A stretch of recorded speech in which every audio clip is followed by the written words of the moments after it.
बिस्मिल्लाहिर्रहमानिर्रहीम। अस्सलाम वालेकुम वीवर्स, क्या हाल है आप सबका? आई होप बिल्कुल ठीक होंगे और अल्लाह की रहमत होगी आप सब पर। तो आज आप लोगों के साथ में वेरी स्पेशल बिल्कुल KFC जैसा जिंगर बर्गर बनाना सिखाऊंगा।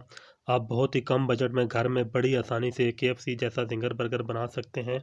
और वीडियो को कंप्लीट देखना है, वीडियो को कोई पार्ट भी स्किप नहीं करना ताकि आपको रेसिपी की मुकम्मल समझ आ सके। तो आइए मैं आपको जिंगर बर्गर बनाना सिखाता हूँ।